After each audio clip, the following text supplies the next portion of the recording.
하나님의 말씀 누가복음 14장 15절로 24절 말씀입니다.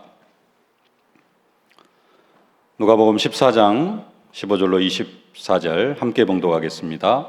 함께 먹는 사람 중에 하나가 이 말을 듣고 이르되 무릇 하나님의 나라에서 떡을 먹는 자는 복되도다 하니 이르시되 어떤 사람이 큰 잔치를 베풀고 많은 사람을 청하였더니 잔치할 시각에 그 청하였던 자들에게 종을 보내어 이르되 오소서 모든 것이 준비되었나이다 하매 다 일치하게 사양하여 한 사람은 이르되 나는 밭을 샀음에 아무래도 나가 보아야 하겠으니 청컨대 나를 양해하도록 하라 하고 또 한 사람은 이르되 나는 소 5겨리를 샀음에 시험하러 가니 청컨대 나를 양해하도록 하라 하고 또 한 사람은 이르되 나는 장가 들었으니 그러므로 가지 못하겠노라 하는지라.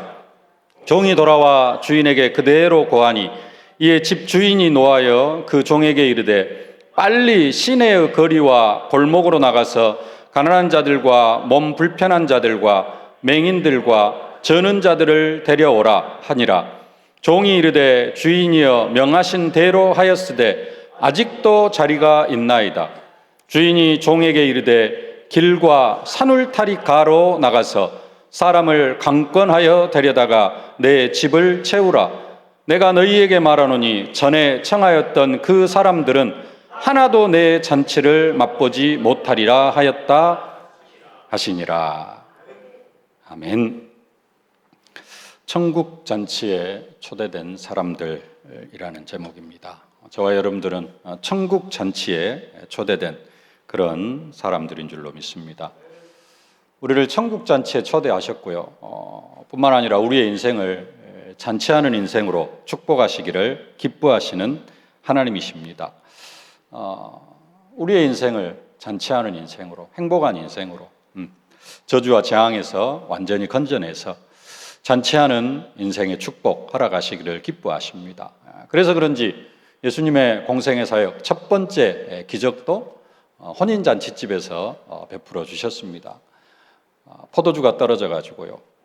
이스라엘 잔치에 있어서 가장 중요한 한 가지가 포도주인데 그 포도주가 떨어져서 그 잔치가 실패하는 잔치에 참여한 많은 사람들에게 실망을 가져다 줄 그러한 잔치가 되어질 뻔했는데 예수님께서는 그 잔치에서 물로 포도주를 만들어 가지고 나중에 더 좋은 잔치로 그 혼인잔치를 축복해 주셨습니다.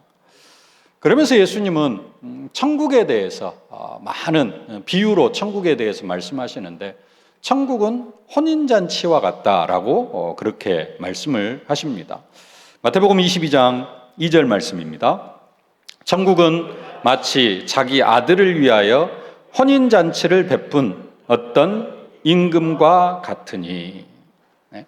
천국은 뭐가 같다? 혼인잔치와 같다가 아니라 혼인잔치를 베푼 어떤 임금과 같다. 천국은 혼인잔치를 베푼 어떤 임금과 같다 말씀합니다. 우리도 지금 그 천국 혼인잔치에 이미 들어와 있습니다. 예수를 주인으로 모시고 예수 안에 있는 인생, 진짜 혼인잔치 같은 그러한 축복을 우리가 사실적으로 누리고 있는 줄로 믿습니다.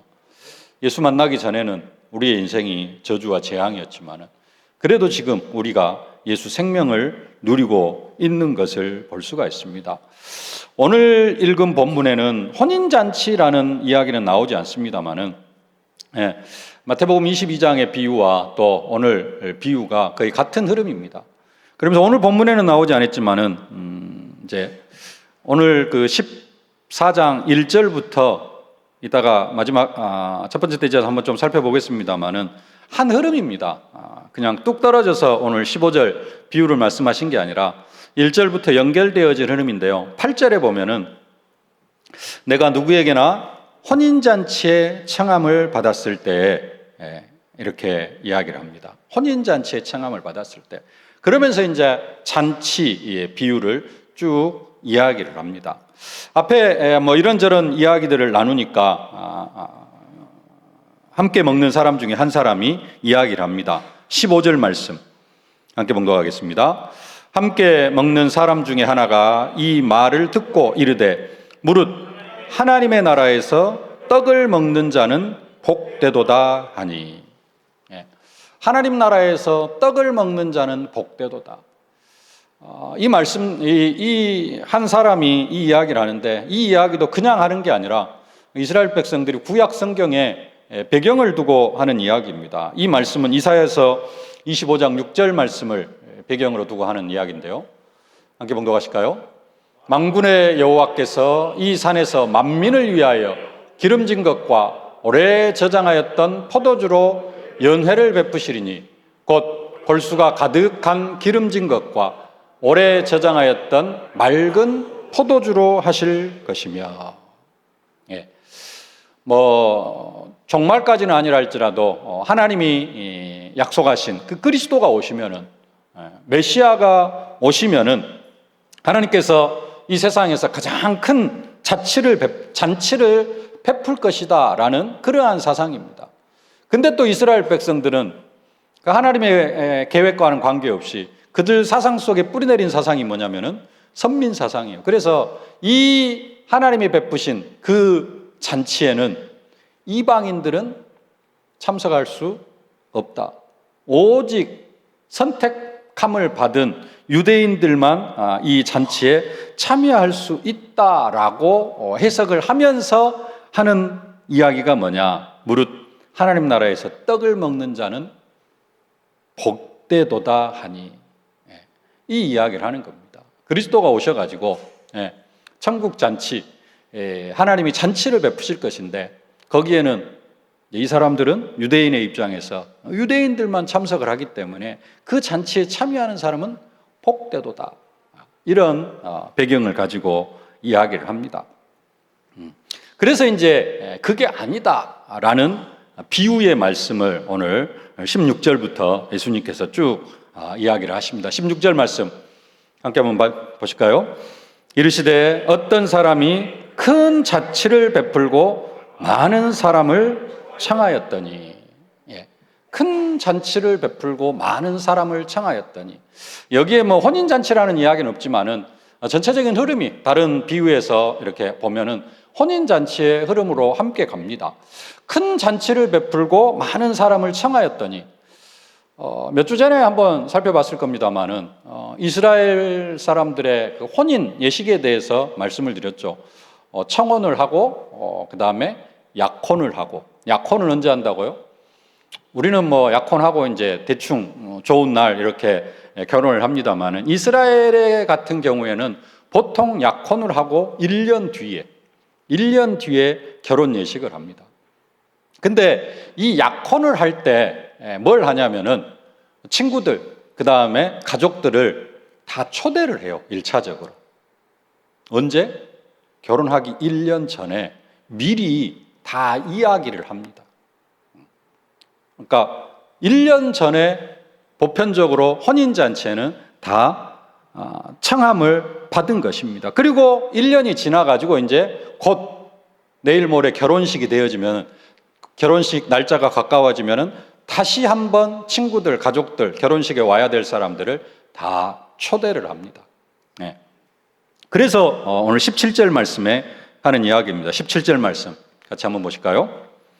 잔치할 시각에 그 청하였던 자들에게 종을 보내어 이르되 오소서 모든 것이 준비되었나이다 하매. 1년 전에 약혼식 즈음에 의해서 이제 결혼식 날짜를 잡고 이때 내 아들이 아니면 내가 결혼을 하니까 이때 결혼식에는 반드시 참석해 달라 초청을 했어요. 그리고 이제 또 잊어버릴까 봐서 결혼식을 앞두고 잔치를 앞두고 다시 한번 이제 친구들 이렇게 또 지인들을 초대를 합니다. 그래서 청하였더니 종을 보내어서 다시 한번 오소서 모든 것이 준비되었나이다 이렇게 이야기를 하는데, 그 청함을 받은 사람들이 여러 가지 핑계를 대면서 가지 못하겠다 이야기를 합니다. 18절부터 20절까지 함께 봉독하겠습니다. 다 일치하게 사양하여 한 사람은 이르되 나는 밭을 샀음에 아무래도 내가 나가보아야 하겠으니 청컨대 나를 양해하도록 하라 하고, 또 한 사람은 이르되 나는 소 5겨리를 샀음에 시험하러 가니 청컨대 나를 양해하도록 하라 하고, 또 한 사람은 이르되 나는 장가 들었으니 그러므로 가지 못하겠노라 하는지라.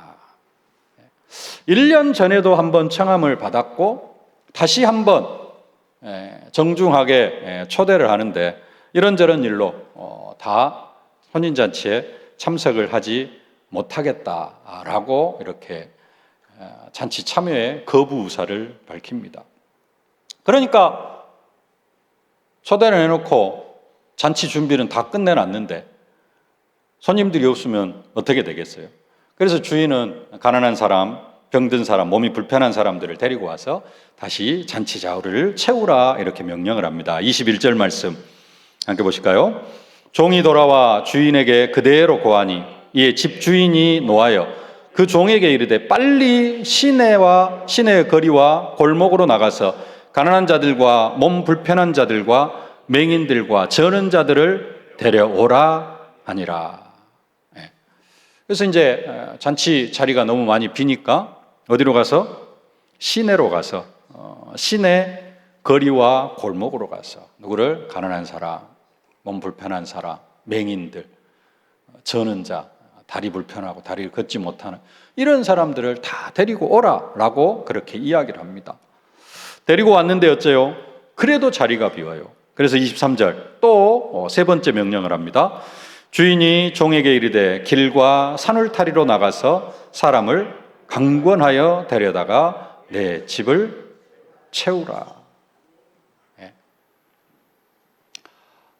주인은 혼인잔치를 이렇게 또 큰 잔치를 준비해 놓고 많은 사람들을 초청을 했습니다.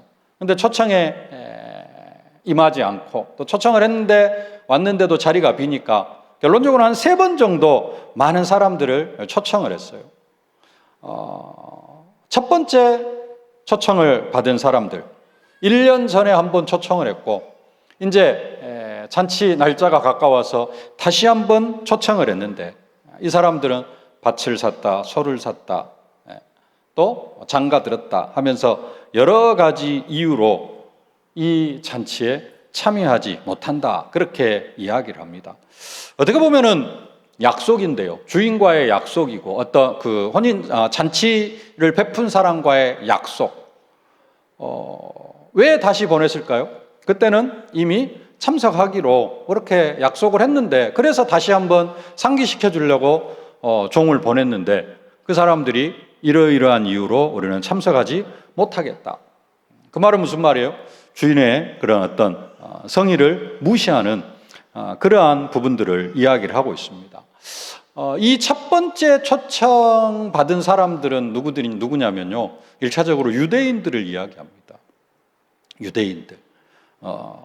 하나님께서 아브라함을 통하여서 택한 백성으로 이렇게 택해 주셨는데 그들이 하나님의 그 구원의 초청을 거부하죠.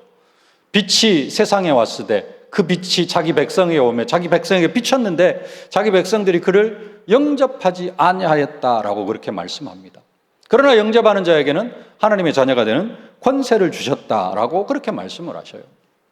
왜 이들이 거부를 합니까? 밭에 나가야 되고 또 소를 사가지고 그 소도 한번 시험해 봐야 되고 결혼해가지고 뭐가 바쁜지 하여간 결혼해서 참석을 못하겠다고 해요. 예수님께서 말세 때를 이야기하는데 말세 때 노아의 때와 롯의 때를 이야기합니다. 그 노아의 때를 뭐라고 이야기하느냐? 오늘 누가복음 17장에 나오는데요. 26절, 27절 함께 보십시다. 노아의 때에 된 것과 같이 인자의 때에도 그러하리라. 노아가 방주에 들어가던 날까지 사람들이 먹고 마시고 장가들고 시집가더니 홍수가 나서 그들을 다 멸망시켰으며 인자의 때에도 그러할 것이다 그럽니다. 인자의 때에도 사람들이 먹고 마시고 시집가고 장가가고 할 일이 바빠요. 롯의 때 농사짓고 뭐하고 하다가 다 바빠가지고 특히 뭐 예수를 안 믿었다 그런 것도 없어요. 바빠가지고 그냥 그러다가 다 멸망을 받는다라는 겁니다. 이게 첫 번째 청함을 받은 사람들이 혼인잔치에 참석하지 않는, 큰 잔치에 참석을 거부하는 이유입니다. 뭔지 모르게 바빠요. 자기들 일로 바빠요. 그래가지고 다 거부를 합니다. 이 사람들이 유대인들에게 속하는 사람들이고요. 그래서 두 번째, 어떤 사람들을 초대하죠? 다시 한번 보십시다. 21절, 22절 함께 봉독합시다. 종이 돌아와 주인에게 그대로 고하니 이에 집주인이 노하여 그 종에게 이르되 빨리 시내의 거리와 골목으로 나가서 가난한 자들과 몸 불편한 자들과 맹인들과 저는 자들을 데려오라 하니라. 종이 이르되 주인이여 명하신 대로 하였으되 아직도 자리가 있나이다. 예. 빨리, 그 종에게 이르되 빨리 시내의 거리와 골목으로 가서, 첫 번째 초청을 하는 사람들이 1년 전에 초청을 해가지고 1년 동안 준비할 그런 시간들이 있었어요. 그럼에도 불구하고 잔칫날이 되어지니까 못 가겠다라고 다 거절을 했어요. 그래서 이제는 종들이 빨리 시내의 거리와 골목으로 나아갑니다. 가서 누구를 데리고 와요? 가난한 자들, 몸 불편한 자들, 맹인들, 저는 자들, 이런 자들을 데리고 옵니다.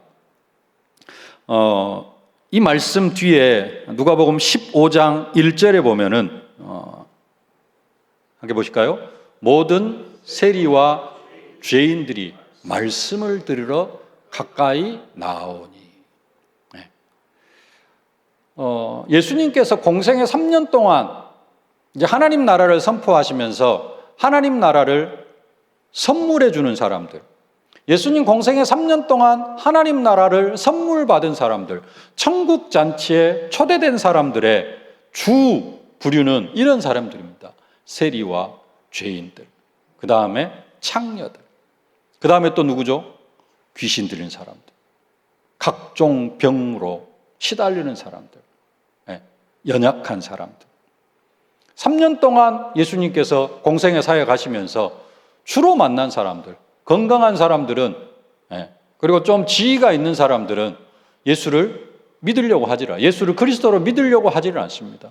그래서 예수님께서 공생의 3년 동안 그렇다고 완전히 그들만 만나느냐, 그런 것은 아닙니다. 니고데모 같은 이런 유대인의 관원들도 만나기도 합니다만은 주 대상자들이 누구였냐면 예수님 공생의 3년 동안 이렇게 병든 사람들, 귀신 들린 사람들, 이런 사람들, 연약한 사람들이 다 천국 잔치에 초대가 되어졌다라는 사실입니다.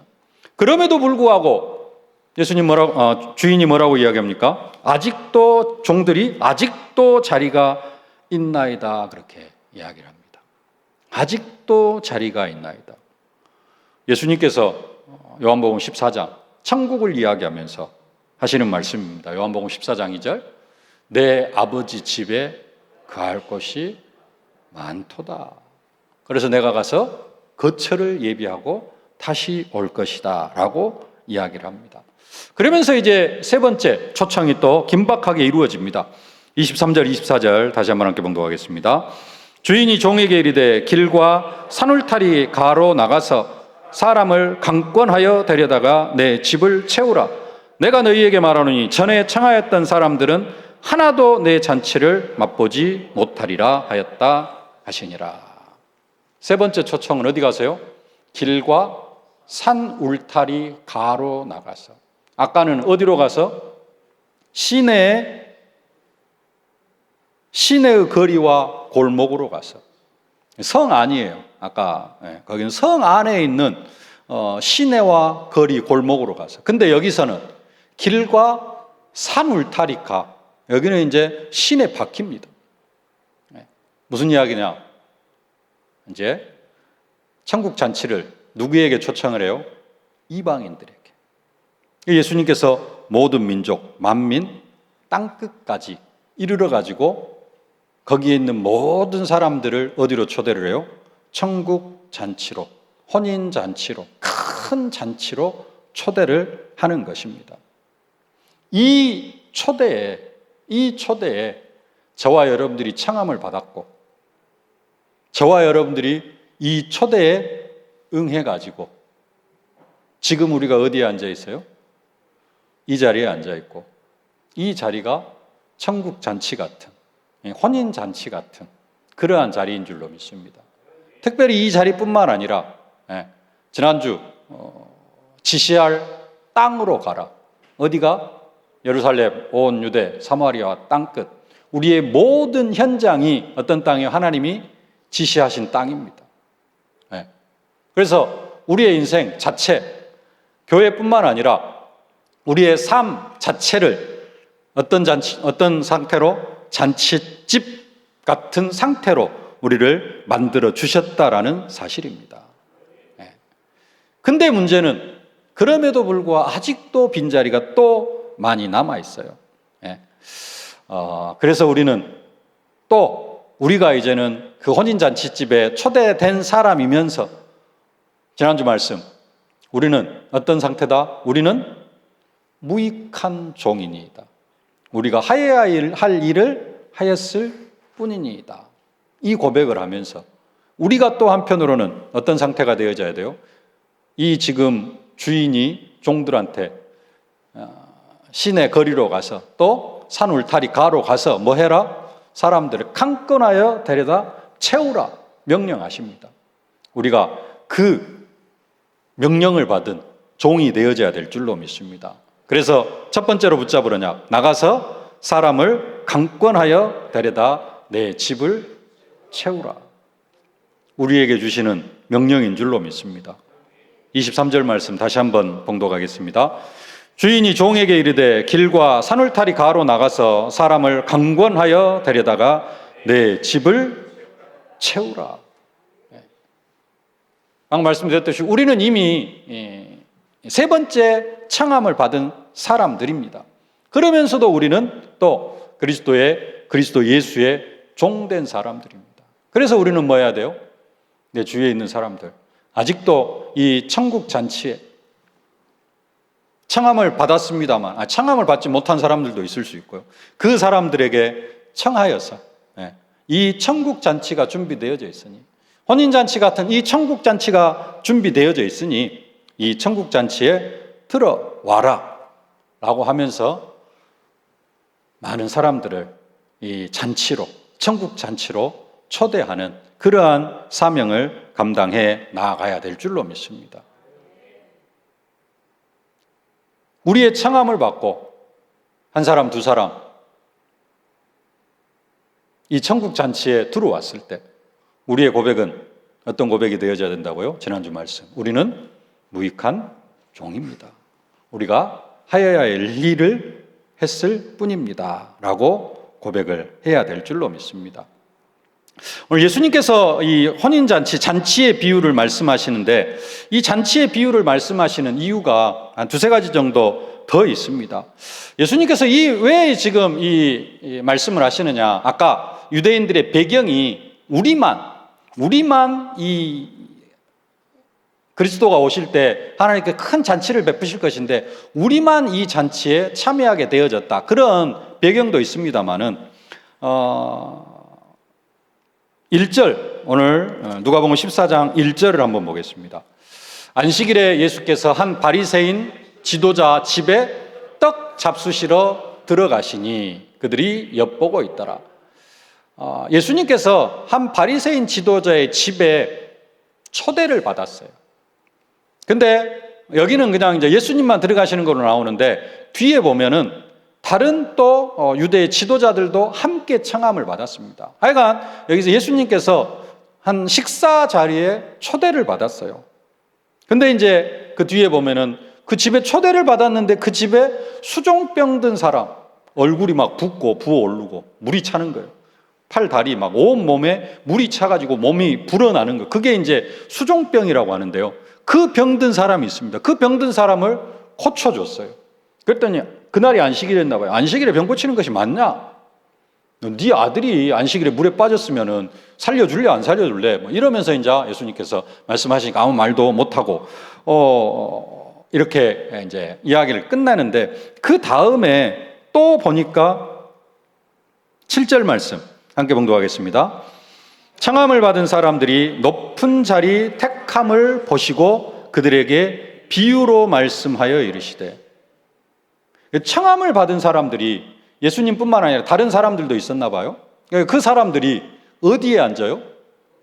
청함을 받았다는 이유로 들어가자마자 가장 상석에 이렇게 자리를 딱 잡고 앉았나 봐요. 그러니까 예수님께서 하시는 말씀이 청함을 받아서 어디에 갔으면은 상석에 앉지 말고 가장 먼저 어디에 앉아라? 저 끝자리에 앉아라. 제일로 낮은 자리에 먼저 자리를 잡고 앉아라. 근데 주인이 당신은 거기 자리가 아닙니다. 이 제일 높은 자리로 오십시오. 하면은 그때 그 자리로 가서 앉아라라고 이야기를 합니다. 그래야 함께 영광이 되어진다. 이런 말씀을 하시면서 어떻게 보면 상당히 윤리적인 이야기입니다. 윤리적인 이야기인데 예수님께서 그런 말씀을 하시고요. 그러면서 또 한 번 하시는 말씀이 12절부터 이야기인데요. 12절 말씀부터 14절까지 함께 한번 봉독하겠습니다. 또 자기를 청한 저녁이나 베풀거든 벗이나 형제나 친척이나 부한 이웃을 청하지 말라. 두렵건대 그 사람들이 너를 도로 청하여 내게 가품이 될까 하노라. 누가 누구하고 점심이나 저녁을 여러분들에게 베풀었어요. 그러면은 나중에는 누구를 또 초대를 해야 돼요? 나한테 베푼 사람을 또 한번 갚아야 되잖아요. 근데 그거 하지 말아라. 예수님의 말씀입니다. 나에게 저녁이나 점심을 초대한 사람이 부자요. 나보다 더 부자요. 그러면 나는 어떻게 해야 돼요? 나중에 뭔가를 또 갚아야 되잖아요. 근데 그거 하지 말아라 그럽니다. 그 사람들이 너를 토로 청하여 내게 가품이 될까 하노라. 그러니까 또 이렇게 서로 이렇게 갚은 것이 되어지면은 이미 그냥 상을 자기들끼리 다 받아버리는 거라는 겁니다. 그러면서 뭐라고 말씀하세요? 13절 보겠습니다. 잔치를 베풀거든 차라리 가난한 자들과 몸 불편한 자들과 저는 자들과 맹인들을 청하라. 그리하면 그들이 갚을 것이 없으므로 내게 복이 되리니 이는 의인들의 부활 시에 내가 갚음을 받겠음이라 하시더라.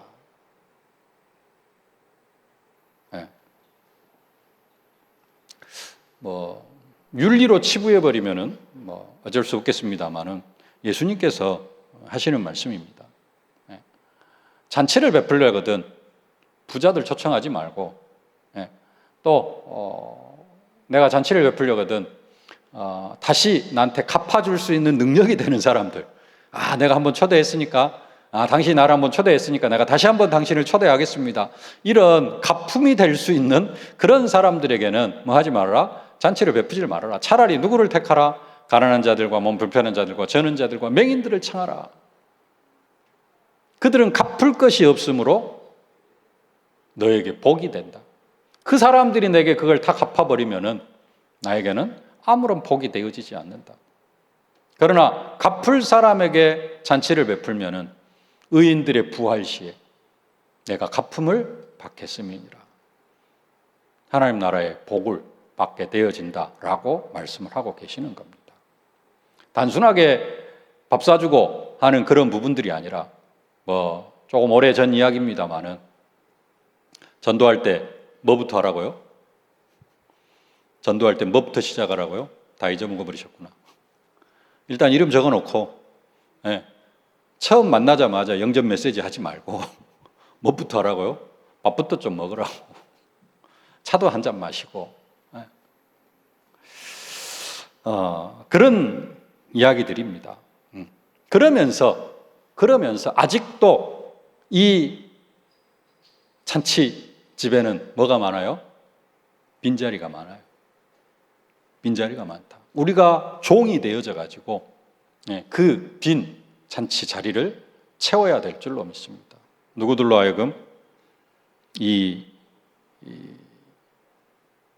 몸 불편하고 저는 자들, 가난한 자들 이런 사람들로 하여금 이 자리를 채워가야 된다라는 겁니다. 우리가 우리 주위에 정말로 영적 문제라든가 육신의 연약함, 저주와 재앙 가운데 고통당하는 그런 사람들에게 예수 그리스도의 복음을 전해서 이 혼인잔치, 천국잔치 같은 이 잔치회로 초대하는 저희들이 되어져야 될 줄로 믿습니다. 그러면서 두 번째로 붙잡으라냐? 예복을 입으라 그랬습니다. 아까 서두에 그 마태복음 22장 1절 말씀을 봤는데요. 그 같은 비유의 내용입니다. 근데 이 마태복음 22장에 보면은 오늘 본문에는 없는 부분들을 한 가지 더 다루고 있습니다. 그게 마태복음 22장 9절로 13절 말씀인데 함께 한번 같이 봉독하겠습니다. 내 거리 길에 가서 사람을 만나는 대로 혼인잔치에 청하여 오라 한데 종들이 길에 나가 악한 자나 선한 자라 만나는 대로 모두 데려오니 혼인잔치에 손님들이 가득한지라 임금이 손님들을 보러 들어올세 거기서 예복을 입지 않은 한 사람을 보고 이르되 친구여 어찌하여 예복을 입지 않고 여기 들어왔느냐 하니 그가 아무 말도 못하거늘 임금이 사환들에게 말하되 그 손발을 묶어 바깥 어두운 데에 내 던지라 거기서 슬피 울며 이를 갈게 되리라 하니라. 오늘 누가복음 14장에는 이 이야기가 없습니다. 근데 마태복음 22장에는 이게 이제 마태복음과 누가복음의 차이는 뭐냐면요. 마태복음은 1차적인 독자가 유대인들입니다. 유대인들이에요. 그리고 누가복음의 독자는 철저하게 이방인들입니다. 로마라든가 이방인들. 그래서 유대의 풍습을 잘 몰라요. 그래서 구체적으로 설명을 하지 않고 그냥 대략적인 부분들만 이야기하고 넘어갑니다. 그러다가 보니까 이 예복에 관한 부분들도 빠져 있어요. 우리도 그러잖아요. 우리도 그냥 결혼식장에 가면 우리가 최대한 깨끗하게 좋은 나름대로 정장 이렇게 비슷하게 입고 가지만은 이제 유대인들의 법에는 뭐가 있냐면은 또 혼인잔치에 참여하는 예복이 있어요. 근데 그 예복을 입지 않은 사람이 있었어요. 주인이 임금이, 여기는 또 임금으로 나오는데 뭐라 그래요? 내쫓으라 그럽니다. 우리의 예복은 뭡니까? 우리가 입어야 될 예복. 다른 예복이 아니라 예수 그리스도의 의로 옷 입어야 될 줄로 믿습니다. 의의 옷을 입어야 됩니다. 시편 132편 9절 말씀 함께 봉독하겠습니다. 주의 제사장들은 의를 옷 입고 주의 성도들은 즐거이 외칠지어다. 구약의 제사장들 의를 옷 입어라 그랬습니다. 이 의를 옷 입는다는 말이 예수 그리스도의 의를 의미합니다. 로마서 13장 12절 말씀입니다. 밤이 깊고 낮이 가까웠으니 그러므로 우리가 어둠의 일을 벗고 빛의 갑옷을 입자. 빛의 갑옷을 입자. 예수 그리스도로 옷 입을 것을 말씀하고 있는 겁니다. 빛의 갑옷. 예복을 입지 않는 사람, 혼인잔치에 참여한 사람들은, 천국잔치에 참여한 사람들은 다 어떤 사람들이어야 돼요? 예수 그리스도로 옷 입은 사람들이 되어져야 돼요. 예수의 피를 바른 사람들이 되어져야 돼요. 예수 피를 바른 사람들. 이 사람들만이 천국잔치에, 혼인잔치. 예수님이 신랑, 우리는 다 신부. 그런 혼인잔치에 참여하게 될 수 있다는 겁니다. 그래서 예복을 입지 않은 사람은 내어 쫓으라. 오직 예수가 되어지 않은 사람, 혼인잔치, 천국잔치, 하나님 나라의 잔치에서 쫓겨나게 되어질 것을 말씀하고 있습니다. 그래서 뭘 해라? 예복을 입어라. 말씀을 맺겠습니다. 이제 순서대로 좀 보니까 좀 순서가 바뀌었습니다만은 우리가 언약 붙잡을 순서, 가장 먼저 우리는 예복을 입어야 됩니다. 예수 그리스도로 옷 입은 사람들이 되어져야 됩니다. 첫 번째, 오직 예수 되어지게 하여 주옵소서. 우리는 또 두 번째, 천국잔치에 청함을 받은 사람들입니다. 먼저는 내가 이 천국잔치의 축복을 최대로 누리는 사람이 되게 하여 주옵소서. 그러면서 내 인생이 혼인잔치 같은, 천국잔치 같은 인생이 되게 하여 주옵소서. 어떤 사람들이 있어요? 이 잔치에 거부한 사람들이 있어요. 이 잔치를 거부한 사람들. 나는 이 일로 바쁘고, 소를 사서 바쁘고, 밭을 사서 바쁘고, 장가 가니까 바쁘고. 우리도 삶을 살면서 여러 가지 일로 바빠가지고 삶 속에서도 그렇고 예배도 그렇고 바쁜 사람들이 많아요. 바쁘면 안 됩니다. 바쁘면 안 돼요. 청함을 받은 사람들인데 우리는 우리의 삶 전체가 이 혼인잔치, 천국잔치 속에 있는 삶이 되어져야 됩니다. 근데 우리도 가끔이 아니라 종종, 자주 세상 일로 바빠요.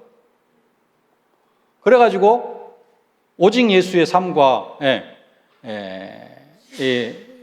분리되어져 가지고 다른 일로 바쁜 경우가 많이 있어요. 현장에서 진짜 뭐 해야 돼요? 오직 예수 누려야 됩니다.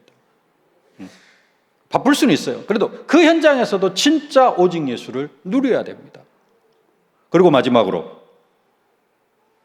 뭐 해라? 첫 번째 때지. 나가서 사람들을 강권하여 데려다가 내 집을 채우라. 이게 종된 우리들을 향하여서 이 시대에 예수님께서 하시는 말씀입니다. 아직도 자리가 많이 있다. 아직도 자리가 많이 비어 있다. 이 잔치로 비유하면은 진짜 풍성한 먹을 것들이 이렇게 쌓여 있는데 밖에는 뭐 하고 있어요? 굶어 죽어가고 있어요. 와서 먹으면 되는데. 예수 안에는 하나님 나라의 축복이 풍성하게 쌓여 있는데 밖에서는 뭐 하고 있어요? 저주와 재앙 가운데 고통당하면서 죽어가고 있어요. 그 사람들을 강권하여 데려다가 내 집에 채우라. 이 천국 잔치에 초대해서 채워라. 우리가 감당해 나아가야 될 사명인 줄로 믿습니다. 내가 예복을 입는 오직 예수 되어지게 하여 주옵소서. 천국 잔치의 축복을 내가 24시 누리게 하여 주옵소서. 그리고 나가서는 사람들을 강권하여 데려다가 이 빈 자리가 많은 천국 잔치의 자리를 채우게 하여 주옵소서. 그 사람이 진짜 천국 잔치, 혼인 잔치의 축복을 누리는 사람들인 줄로 믿습니다. 여러분들이 이 일에 주역이 되어지실 수 있기를 주님의 이름으로 축복합니다. 살아계신 아버지 하나님, 은혜와 사랑을 진심으로 감사를 드립니다. 천국 잔치를 베푸시고 우리를 초대하여 주심을 진심으로 감사를 드립니다. 이 천국 잔치에 이미 초대를 받았사오니 하나님, 우리가 예복을 입고 오직 예수 되어지게 하여 주시옵시고 하나님, 이 천국 잔치의 축복을 사실적으로 누리는 저희들 되게 하여 주시옵소서. 더 나아가서 하나님, 세상에는 아직도 이 천국 잔치가 있는 줄 알지 못하여서 하나님 밖에서 굶주리며 아버지 하나님 영적 문제, 육신 문제로 죽어가고 있사온데 하나님, 이 천국 잔치로 많은 사람들을 강권하여 데려다가 채우면서 그들이 이 천국 잔치의 축복을 함께 누려갈 수 있도록 은혜로 함께하여 주옵소서. 예수님의 이름으로 기도하옵나이다. 아멘. 만일 왕의 왕이 되신 우리 구주 예수 그리스도의 은혜와 우리 아버지 하나님의 무한하신 사랑하심과 오늘 237 5천 종족 살릴 증인으로 만들어 가시는 성령의 충만하신 역사가 천국잔치의 청함을 받았으므로 이 천국잔치의 축복을 사실적으로 누리며 오직 예수가 되어져서 이제는 내 주위에 있는 모든 사람들을 이 천국잔치로 초대하기를 소망하는 모든 주의 제자들 머리머리 위에, 저들의 가정과 자녀, 현장, 산업, 기도 제목 위에 이제로부터 영원토록 항상 함께 계실지어다.